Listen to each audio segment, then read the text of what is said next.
gotta do some more drinking, man. I tell you, take 3. Happy Sunday morning. Dude, the freaking dogs have been going mental. We've been trying to tell you about this beer for about like 15 minutes now, but. You know, I would say happy Sunday morning, but it's kind of gotten old, and, you know, we're back from church, the Church of Beer. It's kind of gotten old, and welcome to DJs BrewTube. I'm J.O., and this is... DJ! So, today we've got Rosie Stout. Rosie Parks Oyster Stout. Rosie Parks Oyster Stout. It is a... Rosie Parks was the name of a boat, you know, a little rowboat that sailed on the Chesapeake Bay. Skipjack. Yeah, it was catching crabs, and... you know, it's got like oysters in it, dude, and they, you know, boil them down to they're nice and salty, briny, and, you know, they make a good beer out of it. We've got about a 5.2% alcohol by volume. That's water for us. Usually we're like a 11, 12, 13 for a session beer, so this should be pretty easy for us to handle. We could probably pound about 20 pack of this and still be on our feet. So, what do you have to say? This beer used to be called Blue Point Oyster Stout, which I drank gallons and gallons of and would buy pitchers at the Ram's Head Tavern back in the day. It was different then. It always had oysters in it, but now it has actual whole oysters that they put in the boil when they make it. You mean they just put shells in the past? Just shells, yeah. That's traditional with oyster stouts because it's still got that brine on it. These are real Chesapeake Bay oysters. Who knows how clean the water is, so we may be glowing after this video, but whatever. Glowing and horny. Hey, wives, look out. Okay, one thing to say, I forgot to mention, this is produced by Fordham, which was local here, and we were like going to, they went to Delaware, tax haven, stuff like that. They also acquired Dominion, which was brewed down the street from me in Ashburn, Virginia. Anheuser-Busch took it over, raped it, sold it off, and now we got Fordham Dominion. So you know what that means? Even though all that said, this is still owned by the Ram's Head Group, who's based out of Maryland. So that means we're going local today. We like drinking local. Yeah. And thinking global. After this, we could probably walk down to the literally to the pub because you know that we're that close. So this is rotating. This is technically an English stout because oyster stout started in England. And 2 kinds of hops, 4 malts, one of which is wheat. So I'm done flapping my jaws. You know, I'd like to see what rate beer gave this. Probably.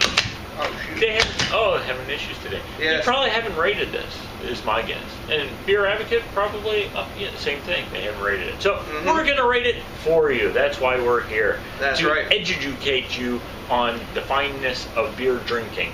To give you all this worthless information just so you can enjoy a beer or not enjoy a beer. Because we are your beer drinkers. We don't want you to go through a day of having to drink pumpkins and after pumpkins and after pumpkins and really crappy Christmas beers. So, you know, we tend to inform you, educate you, and all that. So, we're going to smell this, we're going to drink this, and we're going to tell you about it. Wow. And this one's bottle conditioned, but it doesn't have a lot of head like usual bottle conditioned beers do. Not a whole lot of yeast in it. I mean, I barely pick out the fluorescent bulbs that are coming, you know, through. It's a very dark beer. Top you off there, buddy. Give me some oyster brine in this. Some yummies. Yeah, let me smell. Yeah, it's really dark beer. Nice smell. Small head. We're 5.2. It's less than half a finger. I don't remember a lot of head on this in the pub either, though, when I had it. It's a stout smell, definitely. Some chocolate. You can smell the brininess in the background too, which is kind of nice. Little caramel. Yeah. And a bit of that weedy aroma. I think they use a British ale yeast in this too. I know there's a bit of spice and dark fruit, but real faint. I mean, I know you probably can't pick it up, but there's some like oyster leavings on this. You know, the oyster took a dump. Oh yeah, there's some yummies in the bottom of this. So, you know, it's...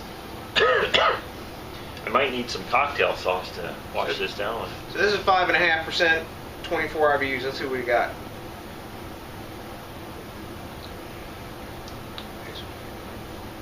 Better than the pub. Well, that's good. I mean, you know, we always compare bourbons and stouts. Bourbon stouts and stouts. This is a stout. I'm realizing the thinness of a stout compared to a bourbon barrel aged one. This is a really good stout. Good flavors, good chocolatey. You get a little bit of, like you say, the brininess of the oyster. I've had Pearl Necklace, which was just literally brown water. It's freaking jizz is what it is, like a pearl necklace. It's disgusting, guys. But this is. Isn't that what a pearl necklace is? Exactly. But they gotta just call it jizz, because that's about what it's worth. This one, man, this is put together with way better ingredients than Pearl Necklace. Pearl Necklace tastes like mass-produced shit. It's like a weak porter with salt in it, is what Pearl Necklace is like. This is a real stout. It's a thinner stout. Yes. You could, and I have, slammed these back to back. You could. This is a better, when they had the release party from this, luckily the bride was driving that night, and I drank like 4 of these. Well, for your Budweiser drinkers, this might get you drunk. That's right. That's right. They might be cronked on that, but this is the kind of drink maybe too, guys. If you get one of these, you could introduce your non-craft beer friends to this who are looking to maybe they're drinking Guinness. Yeah. You could transition them to this beer because this is like the next step up. I've always liked this beer a lot. When at the pub, me and my buddy Luther, who John knows is nearly insane, we would order pitchers of this 2 and 3 at a time, and yeah. But anyway, this version of the recipe, having drank this a long time, is better with the whole oysters, and it has a way more complete flavor. Very good. Different from like a Guinness, like we're saying, a little bit of step up. Guinness isn't made with oyster shells, obviously, or oysters, but definitely a different flavor, different taste. Very good. Definitely would go ahead and seek this out and purchase this one, to make my stout happier. So what do you give it, man? I give it an A-. I like this. The best oyster stout I've had 2.